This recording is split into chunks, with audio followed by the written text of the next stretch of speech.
our team. I kick off all internal meetings with a great playlist. I think team's getting annoyed at my typical playlist. So, well, sadly, we're not in stores in person, so nobody can get sick of the Christmas music yet, right? That's kind of the difference this year. exactly. Well, the only thing our family can do is really drive around and see lights now. So that's our new. We do it almost every night. It's like, what do we want to do tonight? Let's go drive around, and my two daughters love it. So yeah. My 6-year-old has programmed her voice module to the Google Home, so now she can ask it all sorts of questions, including calling Santa. So that's a regular favorite around here. I should show my daughters that tonight. Yes. Well, thank you everybody for jumping on. We'll get started. And again, Chauncy, thank you for joining us here today, and thank you for to the audience members here as well too. We're gonna have a really fun webinar today. We're going to be talking about transforming customer education at Quantum Metric. Chauncy Cay Ford is joining us. She's the director of customer enablement at Quantum Metric. She's been an amazing partner to work with, really driving our roadmap. So thank you, Chauncy. For quick introductions, I'm Temple Oster, CEO here at WorkRamp. For those of you who may not use WorkRamp or know who WorkRamp is, we're one of the leading enterprise learning platform providers, essentially the next generation LMS. We really focus on both internal use cases across sales, support, employees, and HR. And then also our new product offering from about a year and a half ago, our customer education and partner education product, which is going to be the main topic of our conversation today. So again, thank you all for joining us, and excited, Chauncy, to jump in this with you today. So Chauncy, why don't we start off? Tell us a little bit about your background. I was stalking your LinkedIn, obviously love the Disney experience. To give us your background before we jump into this. Yeah. And I promise no props, but you know, it is legit. So I did work at Disney for a while, and that was really a college experience. That I've had different experiences that have organically shaped a path for me. And I feel like in researching enablement, it's funny, you know, so it's training, it's teaching at the base of it, right? And I feel like not many people come into this line of work knowing like, oh, that's what I want to be. It's definitely something that you fall into out of necessity, I feel like, and passion. And passion will drive the best experience for you career-wise and, you know, everything else. So when I found Quantum Metric, it was definitely a little bit of a path to get here. And I found out that our 3 tenets are passion, persistence, and integrity. I was like, yep, sign me up. I am home. So anybody that knows me knows that rings true for all that I do. And really my true passion is bringing the right technology solutions to people and helping them feel confident and excited to level themselves up. And so all of that, I wrap technology in it, but really it's all just a way to make people feel better about, you know, what they're doing and how they can do it, and really empower them with something new. And really quick question on your history, Chauncy. And by the way, I saw you went to Cornell. I went to one graduation from my brother-in-law. There. It was freezing in May, so cold. And we had to buy blankets from the gift store. Yes. But you had this really interesting IT background, and then you kind of found your way into customer education. Were there any big things you picked up earlier in your career? Because customer education, no one really graduates from high school saying they're going to jump into that. Nope. But how did you kind of meander your way into this field? Yeah, really, really strange path. My LinkedIn is very transparent. I put everything on there, so you're welcome to browse that. And really, I think I started off as an applied physics and mechanics major because I wanted to be a car designer. And then really worked my way back into what made sense and resonated with me most, which has always been languages. And so I was 4 credits shy of a French literature major, and I actually majored in Japanese, but they make you do a whole cultural thing. So the study and the history of people, anthropology, and language, and how that relates. And to me, technology is just one step away from that, because it's code, it's another language, and it is universal. So to me, I felt like IT was a space that I could innovate and create and still keep all of the things that I'm good at in part of that. But I needed the people part. So straight up IT, I did it for 22 years. It's cool and it's great. And I had to stay close to the customer and be, IT services and in the field. But it wasn't exactly what I wanted. And so when I found digital, it really connected all of the pieces together. But one thing from those IT support days that are the foundation of my career is that I was supporting and helping people the entire time. And that's what drove me every day. And I think with the long IT background and really IT DevOps and services, and I'm ITIL certified and all those things that you had to do over the years, I've worked for 2 major Fortune 50 companies for a decade plus at both. And so Credit Suisse First Boston and Dell Technologies that was my background. So I'm a Fortune 50 kid, right? That's my bread and butter. That's what I understand is large enterprise. And there's definitely some nuance to it. It is not like the SaaS startup world. So this was a terrifying move for me. I mean, truly terrifying. So I did a crazy amount of research before I came over here. And the last 9 years at Dell actually specialized in a technology called T-Leaf. And it is the kind of the predecessor, the original in this exact space that quantum metrics in. And how I knew that it was time to move is I had built out this insane program. It was the largest T-Leaf implementation globally. And so every month I would get a call from the founder of T-Leaf and their sales team would say, hey, can you talk to another customer about how you're operationalizing? Because we really need help with that. And so I met a ton of people over the years and helped a ton of people, which was great. And that's what gave me that true satisfaction, really building out their programs and helping them understand how to incorporate this into the work that you already have to do. So you already have the job that has to be done. How can we help you make it easier? And how can we help you really spread that knowledge across your tribe? And so all of it was building that tribe of experts, building that tribal knowledge. And really, I never had enough resources. Who does, right? So building that tribal knowledge was how I saved myself and everybody else and really bringing us all together. And so that's when I found Quantum. Founder of T-Leaf is on our board, and the founder of the other technology that I used for Opinion Lab, he is my boss now. He's the chief customer officer here. So really it's Mark and Robert's fault that I'm here. And I'm really excited to be able to bring what I have done at a large enterprise and build it for all of our customers so that they don't have to go through that pain. A lot of lessons learned over the years. That's awesome. And to signpost a little bit about this webinar today, and this is going to be a different webinar in the sense that Chauncy is going to get very hands-on with how she built up Quantum Metric University, even show her university and WorkRamp itself. So I even think we'll get some good learnings here. Actually, even before we jump into this, Chauncy, sorry I started you here. Give us a lay of the land of Quantum Metric to benchmark everybody in terms of what it does, the types of customers it sells to, and then maybe even for context, like rough kind of size of customers from like a sizing perspective as well too. So people can benchmark that in. Yeah, absolutely. It's definitely a weird little niche that I stumbled into a decade ago. And so that's a good reminder to just back up into the why, like why quantum metric and what is this technology? And we do always start with the why, because any room that you go into, you're going to have 80+% of the people coming in cold. They have something else on their brain. They have no idea why they're there. And so they missed the demo. They don't know what it is. They didn't even Google it. So what is quantum metric, right?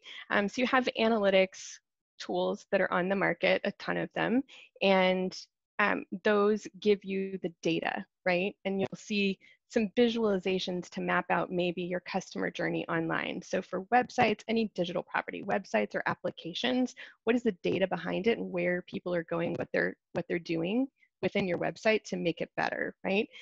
We take it one step further. We have visualizations that include web session replay or mobile session replay. So it's like streaming your customers online. You can actually see what they're clicking on, what they're moving around, what they're typing on, and any frustration points that they're having, and really folding that UX experience in. And there are a lot of folks on the market that do some of these things, but Quantum Metric brings it all together in an ecosystem that includes deep page performance data API calls, all the technical stuff behind it, as well as those pretty visuals. And what's really nice about that is you have both sides of the house in one space. So you can have your business users who, I just want to see the pretty visual, and your IT DevOps folks like me, the nerds in the house, that really want to get deep, deep, deep into that data. You can have them all in one shared space. And we have a ton of collaborative features and hooks where sharing is really easy and simple. And the best part about it is, I think, is that we're built on Google Cloud Platform. And so we use Google BigQuery. So you can literally Google your customer experience data inside your platform and see how people are moving around and doing things. That's very awesome. powerful. And are the type of clients, are these Fortune 100 clients down to startups? And is it like a outside motion heavy CS, or is it heavy self-serve? Give us some context there. Yeah. So we have a very big range of customers. We have a ton of retail. That's, big thing. So if you think about websites, so Quantum Metric captures 20% of the world's global traffic. So we have a fifth of all web traffic in Quantum Metric. So for benchmarking data, we got some of that. So regardless of what your industry is, we probably have something for you. If you go to Quantum Metric and you look at our resources, there's use cases and you can toggle by industry.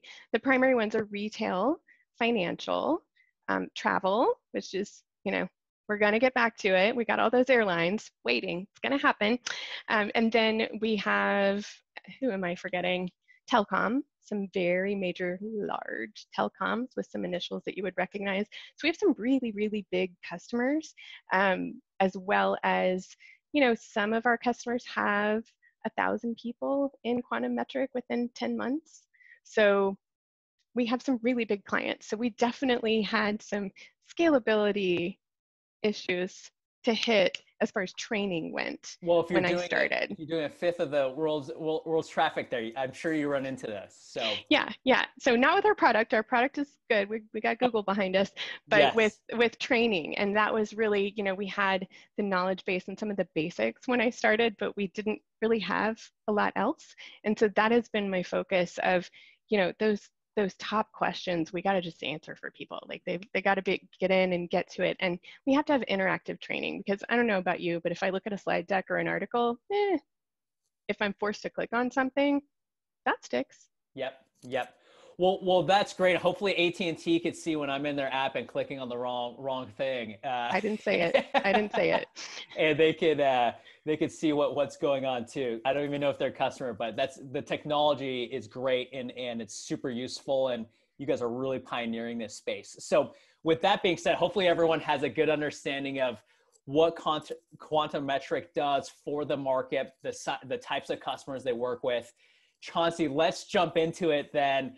Now we have really good context. Tell us about customer education there, why it's so important, how you're doing it. We could jump into that from here. So thanks for laying that context. Of course, yeah. So I'm just going to hop into a couple of things. I won't bore you guys with slides, but we're going to take a look at a few things. And primarily, I wanted you to know, don't do any homework here, because I will give you a little bit of a take-home pack.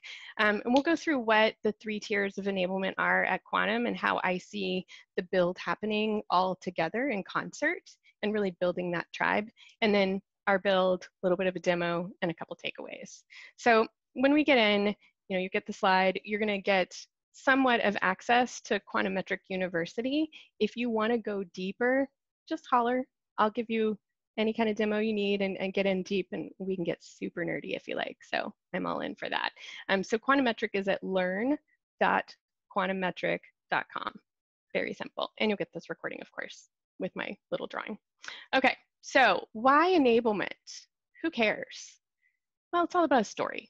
So you can do product training, right? You can give somebody an article, you can lay out the menu options, all of that is necessary. It's foundational work. You got to wrap it around a story. They have to understand why. So starting with the why, hitting their goals and showing value. And really that is how you build passionate ambassadors of your product. When you can see that moment in someone's brain, that aha moment, I call it aha-adoption. That's adoption. You can have adoption, you gotta have aha-adoption. gotta have that light bulb go off where people go, oh my God, how did I deal with this without this before, right? That's passion. So if you can ignite that passion in someone, they become your ambassador.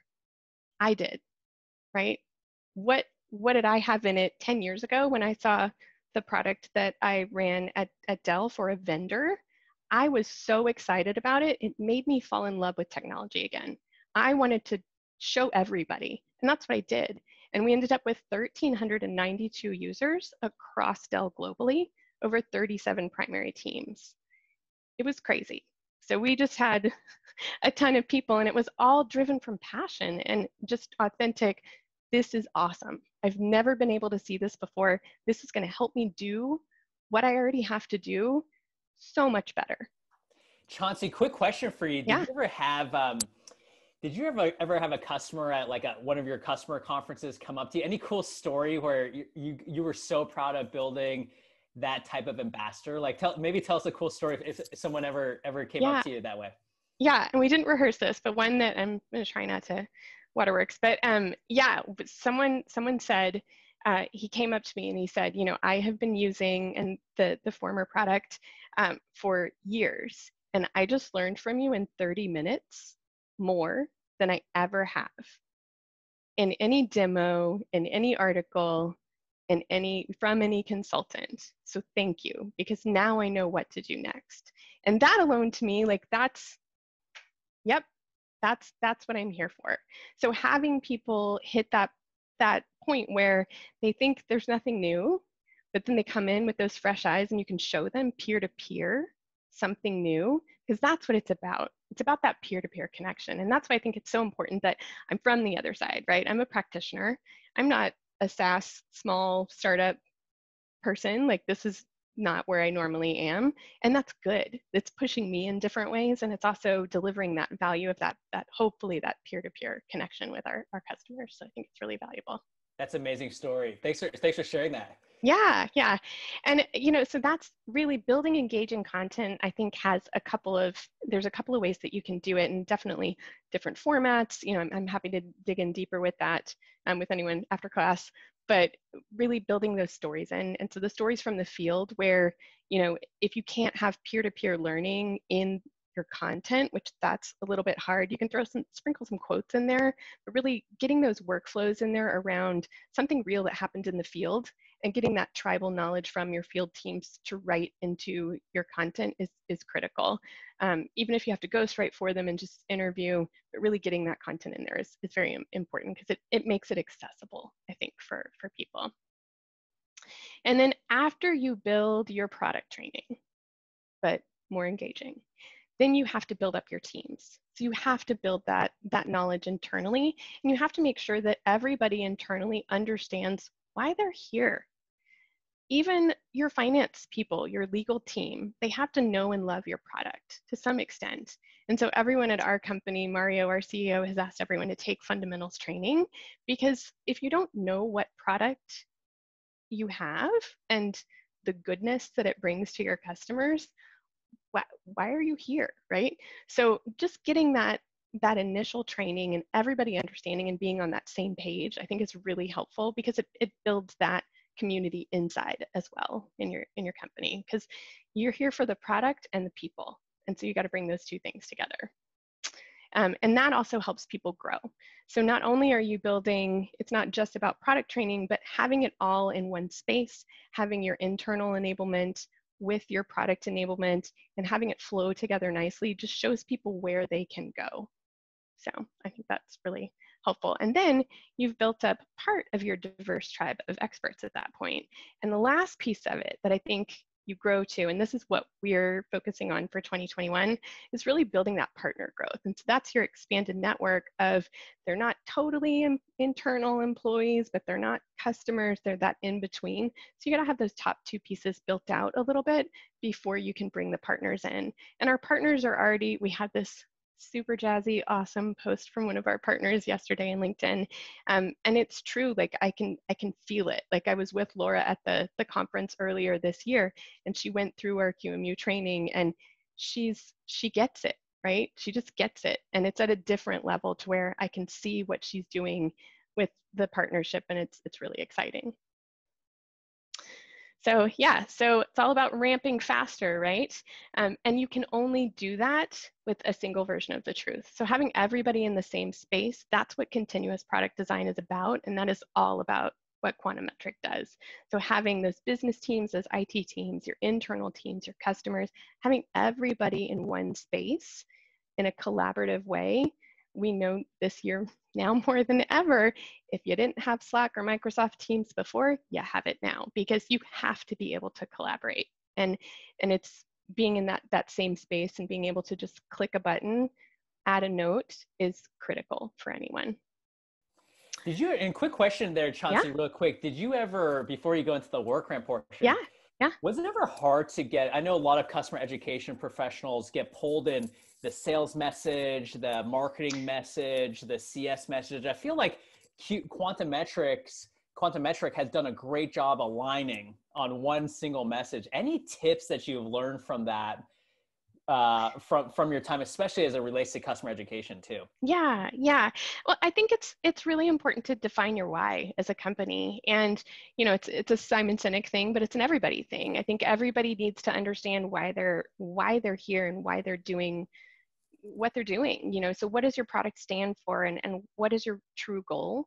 And then getting that customer driven data into that goal. And that is what, for us, that's what continuous product design is about. Everything revolves around the customer. So it's customer data, but it's customer experience. It's not just UX, it's not the user experience. Those are our customers. And so seeing them in the product and seeing how they work with the data, and they might not be doing it as designed. Who did you design it for, right? So you have to design with the customer top of mind, and whatever flow is natural to you is maybe not what happens. So just, I think, being flexible, taking the data in, and really being in that continuous design thinking process where you can see your customer in action and really take a step back. And it is personal, but it's personal for your customers. And so really getting in alignment with that.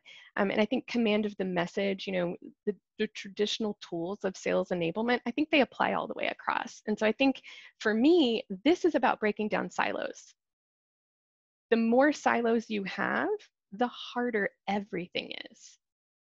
So if you bring people together, and if you bring people to the same message and the same data and the same goal, it's just going to work. That's key. That's key. And you can never get enough of Simon Sinek philosophies in your ear. So right, cool. Right. Yes. So that's basically continuous product design in a nutshell, is just getting everybody together. And so part of why we partnered with WorkRamp, we did a version 1. I'll show you the numbers from that. We wanted to really do something, I like to say cheap and cheerful, but maybe cheerful and resourceful is a better way. But we did a version 1 that we tested out to just make sure that, I thought this was a good idea, but let's see what customers think. And so really getting your first content out there, understanding that it is valuable, what that value is for your customers, just some basic numbers.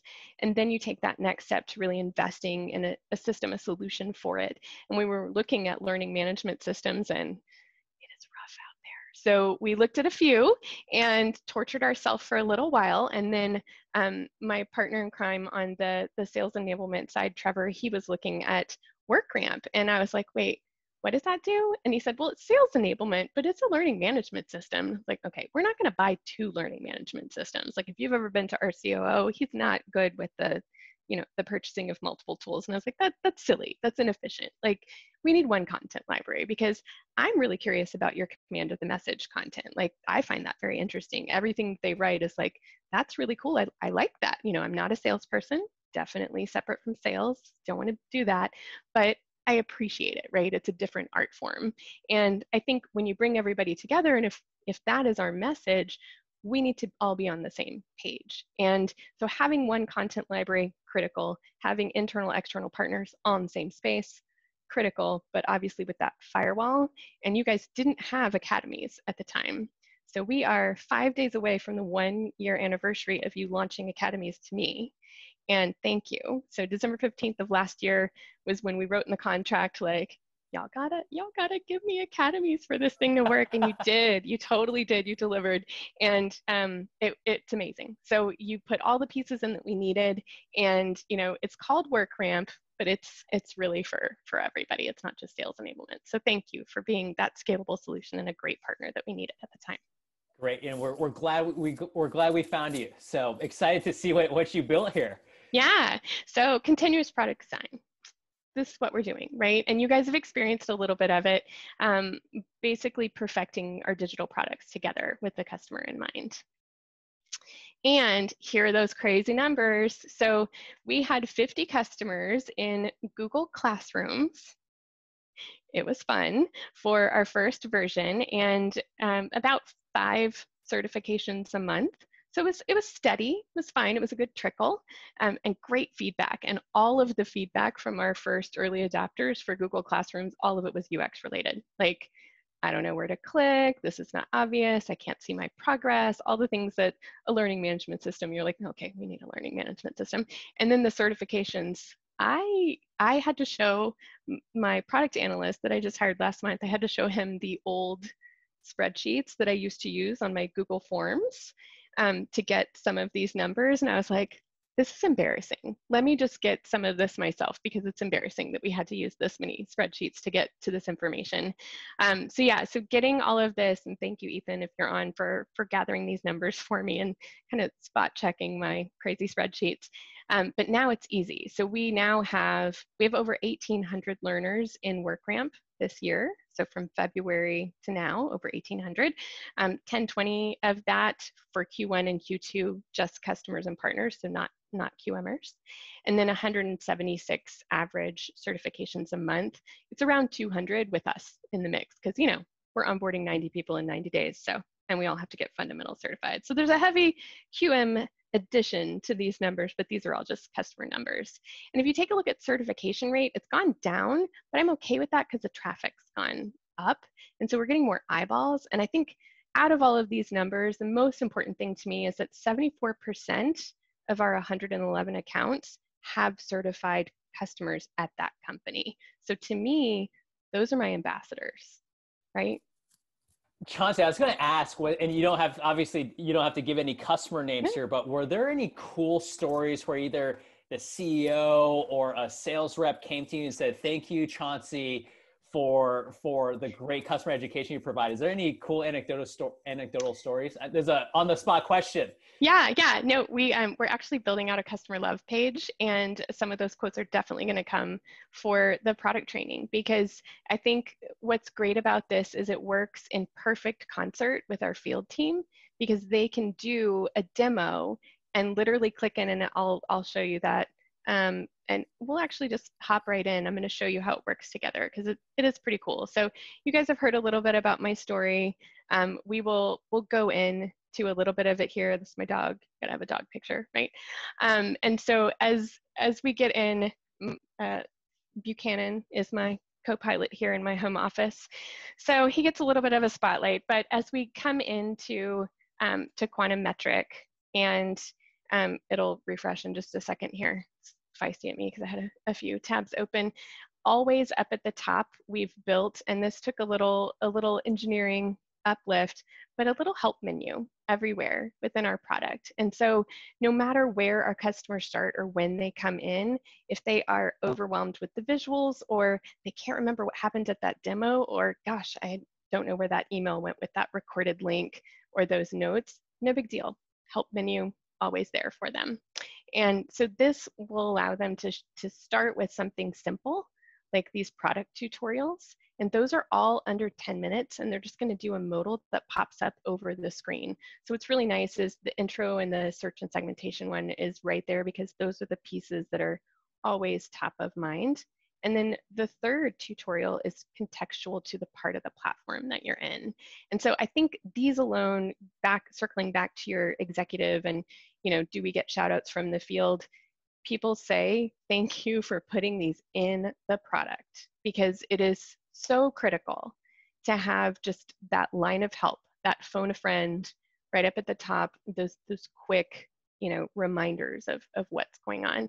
And I think, there's a lot of ways that you can do this, but having something in product is really critical to enhance your learning program.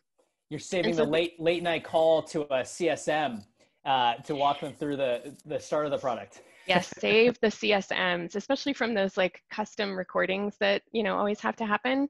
So I'm going to go ahead and mute this one. I'm not going to go through it, but just to show you guys, it's a mix of content that we do in here, and it's interactive where you have, some words and maybe a slide format to just kick off, and then a lot of product shots, just like you've seen a lot of those product tours and that kind of thing. And so these are really interactive and nice, and they have multiple modes, which is really cool. So if you're a video person, kick back, pop your popcorn, or you can view things as a whole step list and search, because we have a lot of nerds like me that like to do a little find on page and don't want to listen to the audio or listen to a video. So something for everyone, hopefully, in here.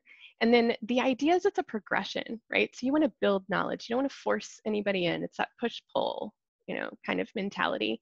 And so we're just going to ignore live demo, why this isn't refreshing, but this is our dev environment, so just ignore that.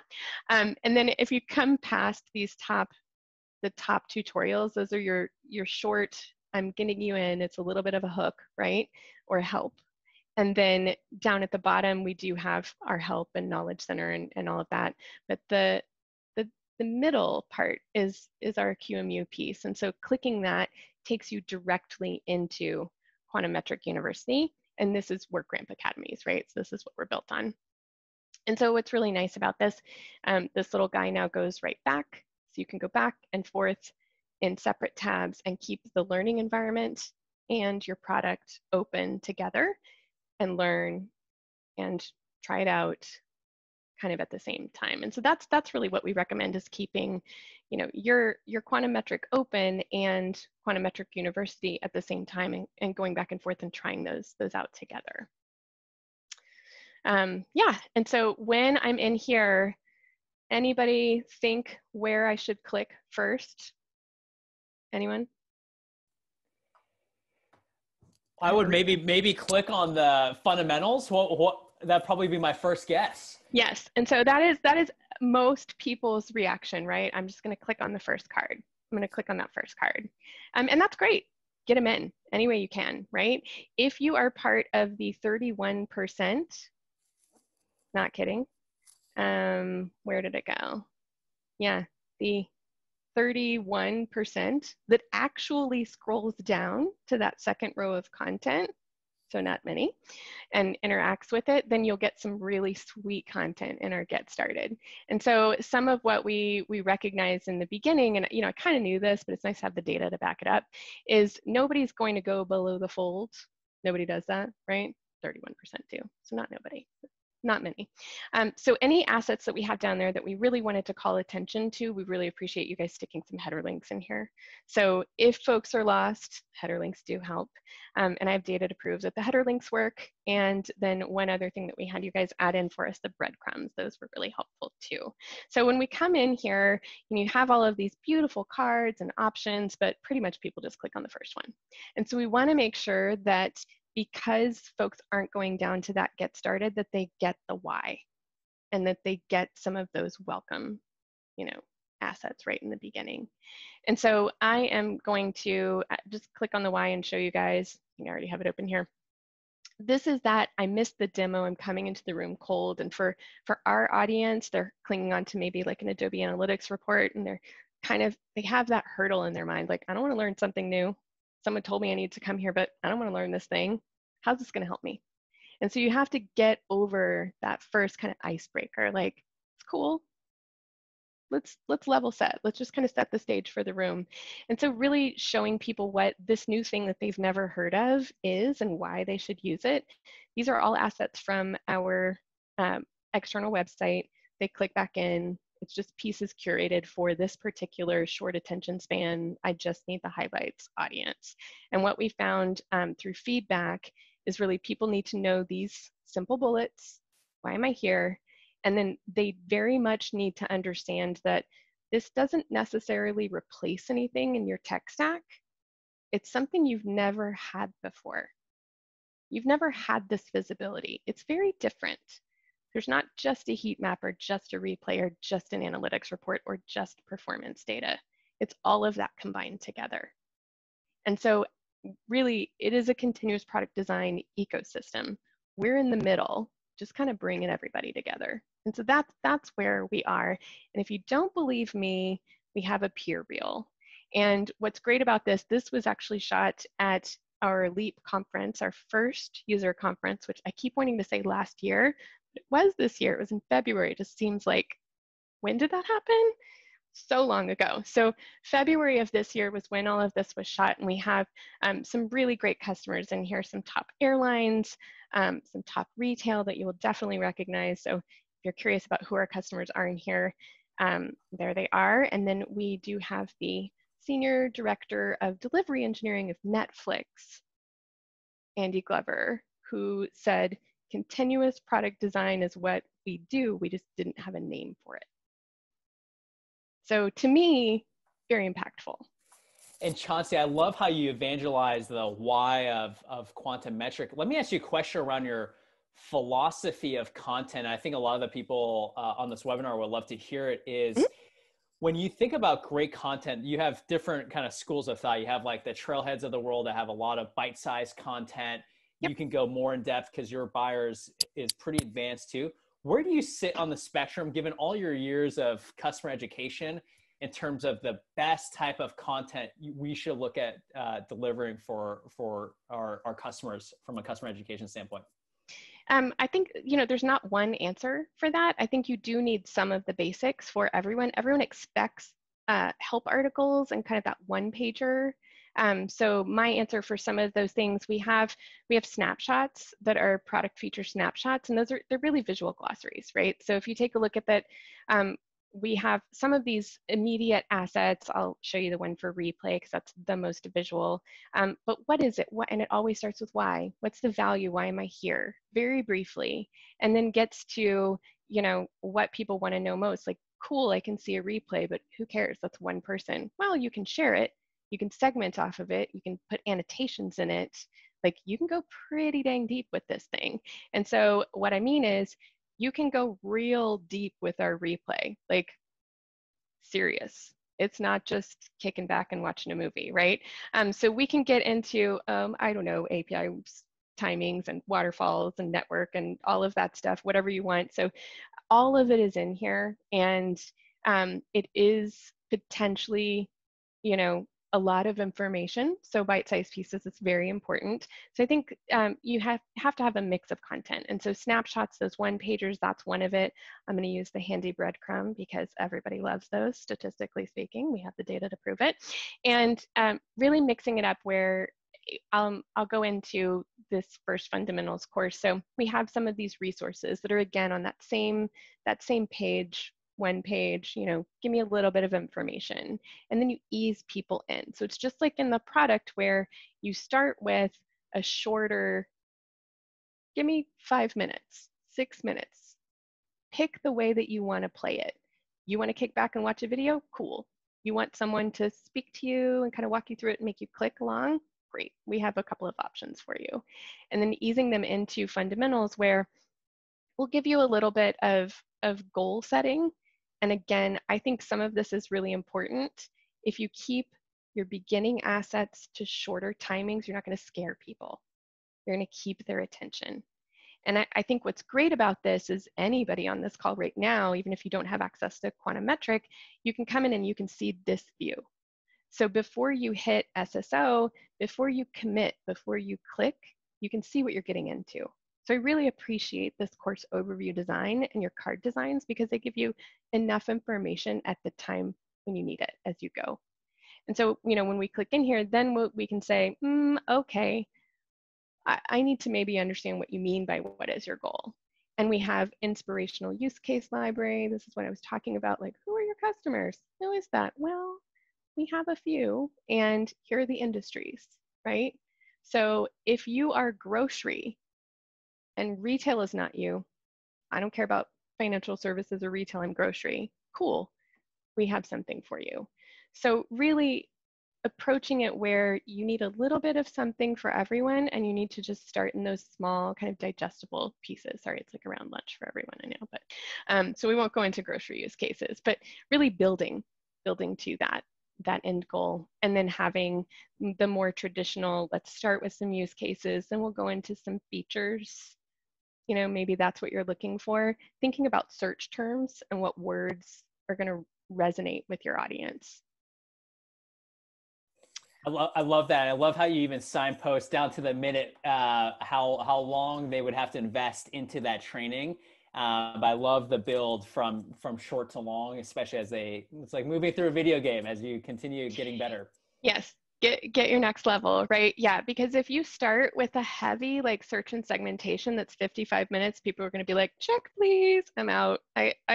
I got more important things to do, right? So yes, you got to build up to that. And I think having it in these little pieces, this whole thing isn't, you know, it's not a 55-minute tutorial. It's a, what is it? The 6-minute tutorial, 8-minute tutorial. But having those bite-sized pieces, it's just like LinkedIn Learning or any of the other, oh, this one's 14 minutes. This is the biggest one. This is our biggest course, right? I gotta break this one up a little bit.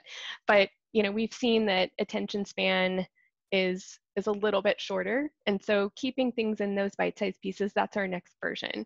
Most important thing about continuous product design, and I think that this kind of ties in closer to, you know, where we're going with this. And I'll wrap it up because I could talk about this all day. So again, if anyone wants more, I'm here, I'm listening. But yeah, I think when you get towards the end goal, you want to start with what you have, because we are never done. QMU is not done. This is version 2 of how many? I have no idea. And our product changes iteratively, constantly, continuously. And so we're just trying to keep up. So it's not about building more, it's about building better. And it's about curating better for our customers. And so that's really our mission. You know, could we do persona groupings? Yes. Could we do customized training? Yes, but yikes, you know, there's only so much we should build, and we can build better. And so we need to focus on what we need to prioritize for the most eyeballs and the most impact, and that true value for our customers. That's great. That's great. Do you want to show any more slides? If not, Chauncy, I could go through some great audience questions too, but wanted to make sure we hit home all the key points. Yeah. I mean, I think there's a lot in here that we could take a look at. I think the most important part, really, let me go back, is, you know, some of the quantum magic that we've already delivered for you guys, really, for WorkRamp. And some of that is, you know, we've talked about eyeballs and impressions, and the header links have been just such a great spot for us to start with that attention to that second row. And then the next piece is really, we saw in the beginning, people were getting stuck in a loop, going to that profile button and back and down. And so here's replay, it's just me, but going back and forth to that loop and going into the trainings and the profile menu, they weren't quite understanding how to get home, how to find their way home. And so breadcrumbs have been immensely helpful. And we don't like to think everything's done, so we do monitor this. And we have queries built, the can't find my way home query, just to make sure that it's not still happening. And I'm happy to report there's only one person who couldn't find their way home in the last week out of our customers. So so it's working. The Hansel Gretel approach, totally working. And so that's really it. It's never going to be perfect. So just get building, build what you have now, publish what you have now, even if it's internally, if that's, you know, your comfort in your audience, and then really discover your tribe and build up that tribal knowledge wherever you are. Get that peer-to-peer input and get those field stories, because that's what's really going to make it impactful. You may not remember anything from this webinar, but you may remember my story. And that's really what's going to bring it home. And so that's what continuous product design is about. That's what we're here doing. We're never done building. I love the build. I could play with Legos all day, or I could play with my product all day. And that's really what it's about.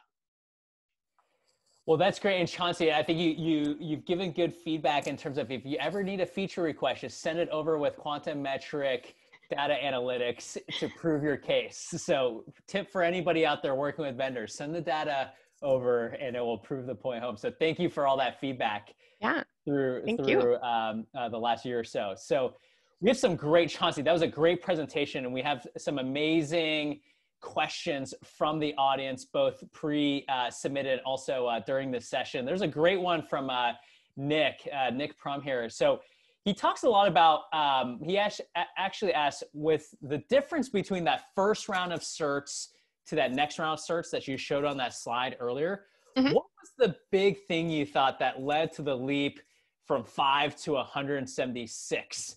What would you say that was? I totally forgot to talk about my launch plan. Thank you.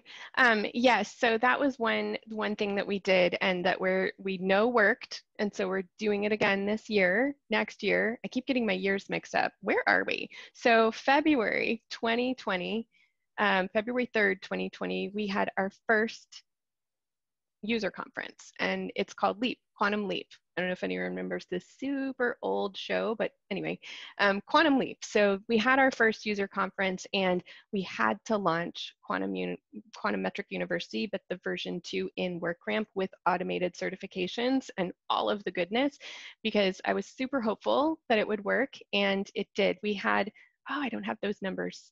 But we had an overwhelming response. We had, I think it was 150 customers, and I'm just doing this off the top of my head, so the numbers are probably a little bit wrong. We had 150 customers that signed up to come to our first conference, which we thought, okay, that's great, that's pretty good. You know, we've never done this before. We had no idea who was going to come, and they were customers, prospects, and partners. And I think what was really amazing is that I think it was 87% of those customers came out a day early to take product training. I mean, it could have been because it was San Diego and we didn't know it, but it was like the last hurrah before, you know, pandemic hit. But it was San Diego and it was in the winter, and so maybe that was the pull. But I like to think that product training brought something to the mix because they signed up and they checked the box and they came out early. And so we had all of these customers come out and take certification training for 4 hours the first half day for our user conference, and they got certified. And not only that, but we had prospects that got certified. They didn't even have access to the product. I mean, they were in maybe a POC at best, and they took it home, and we gave them access because we gave them access to the demo environment and to Quantum Metric University. They evangelized to peers. Their peers requested access, and their peers got certified all before they bought the product. Who does that? Right? And so that's amazing. And that just goes to show you this is real stories and real workflows, and just it's different. It's very different. It's not just your average click here, and that's how you use this tool, right? I think it's definitely different, and it's proven by the reaction of our customers, and they're evangelizing already. Yeah, and that's amazing too. And actually a follow-up question Nick had was, what's the average length of a cert, would you say, in terms of how much time someone has to commit to a QM or quantum metric certification? Is that 4 hours? You mentioned 4 hours. Yeah. In total, what's that commitment you want to ask of customers? Yeah, it's around a half day. So it's 4 hours, and that's for a full track. And so that is, 9 to 10 courses, and every course is under an hour. Definitely that search one's kind of pushing the limits. We gotta cut it down a little bit, but you want to hit, I think the 40-minute mark is pretty good, like 30 to 40 minutes for a full course, and that's including 10 minutes for an assessment, which is way more than anybody needs. So we make them, a decent estimate, but it's always less. So I could probably work on those timings, but it probably takes 30, 35 minutes to finish a full course, a tutorial, a course material, and an assessment. And the goal is to not make this taxing, right? Yep. And the goal is not to I don't need a bell curve. I don't need to go back to Cornell and fail half the people out like that. That's cool. I did that. I lived it. I graduated. So we're not looking for that. We're looking for folks to really understand and adopt and get that aha adoption. That's what we really want. We want to get people excited about using the product. So, so making it long or complicated is definitely not the goal. Awesome. Here's another great question from David from the audience. So this is about proving customer education ROI. And let's not talk about it from the standpoint of like how to implement it, like in Salesforce, for example, but more so along the lines of if you were going, I don't know who you went to, CEO or customer success leader, what metrics did you really harp home? And I know you've been able to get expansion on your team, more investment on your team, but what did you prove your success off of from a metric standpoint? Yeah. So I think it is definitely in the sheer volume and the numbers. A lot of it is benchmarked off of my decade of experience in the field and really being able to go across teams. And so I think if you look beyond the numbers, like volume, sure, that's potentially going to sell it for you right there, because at some point I think when you hit problems of scaling, like, oh God, I can't do this. I need some automation and I need some design help. I need this to be working for me as opposed to me struggling with it. I think the when you hit that point and you have enough numbers to validate the need for it, that appetite, that's good. And then when you hit where it's serving more than one audience. So if you think about it, if you boil it down to a who's paying for this, if you can get multiple people to pitch in, that's going to help your case, right? So you have to build strategically and in pieces, and you have to build, I think product training kind of comes first, because what are you selling if you're not, if you don't have product training? Like, it's really going to impede your command of the message and all your rah-rah. If like, cool, so I have to call you and ask every single question, that's not good. And then you're overstaffing support and CS and they're drowning still. So I think product training is critical and comes first. That's probably my bias, but I've seen it help over the years.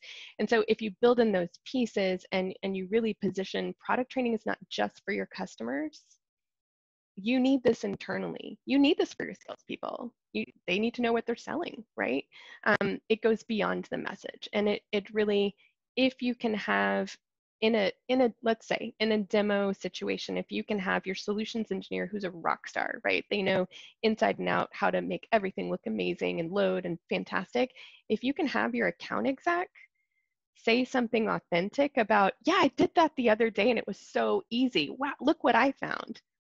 That's huge. And if you're talking to a room where you have, another executive in there and they're like, yeah, whatever, sales demo, marketing, blah, blah.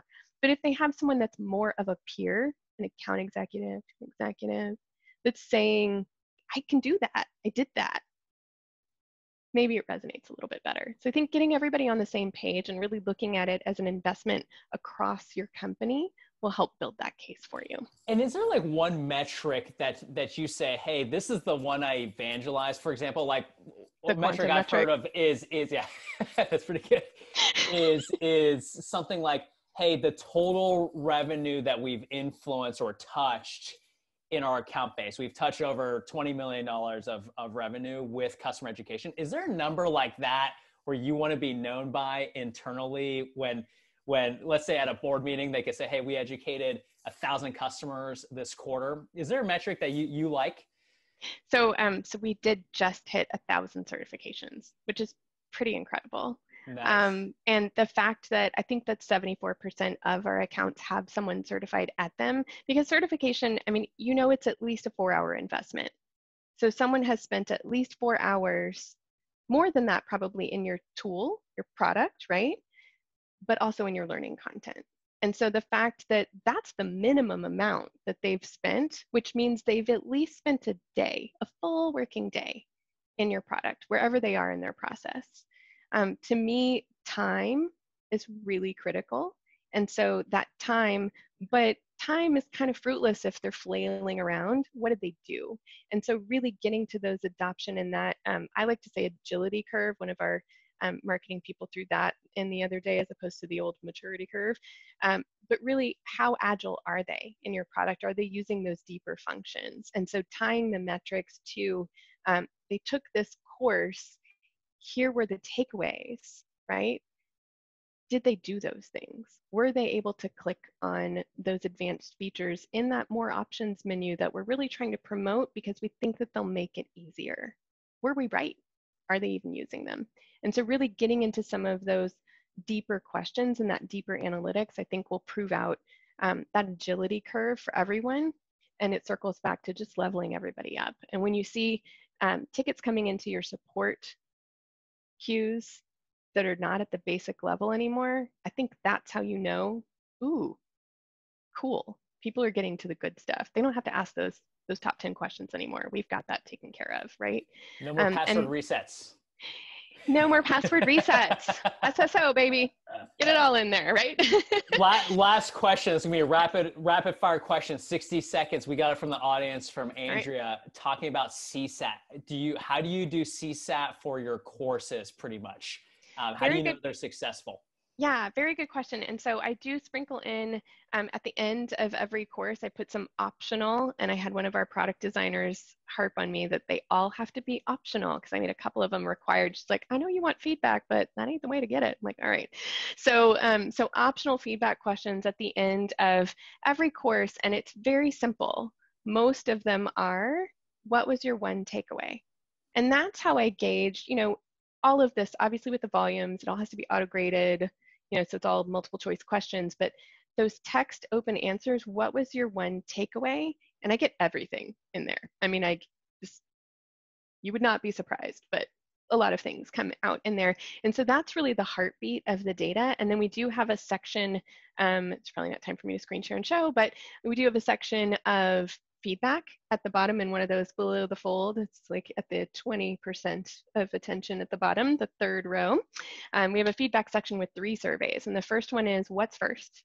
And that really level sets up any training session, and it gives them the option of workflows. What can we show you? What's your goal? And then the second one is, how did we do for your training session? And then the third one is, what's next?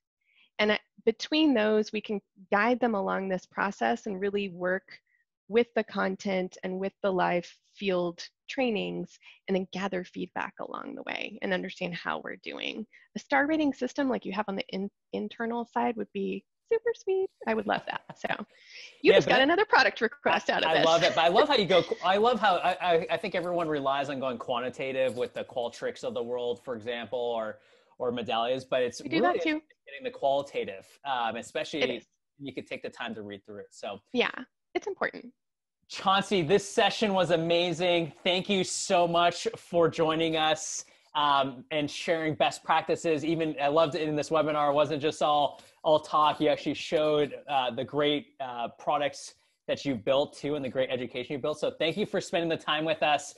We'll send the recording out afterwards to the attendees, and thank you for the attendees for joining us and learning from Chauncy. All right.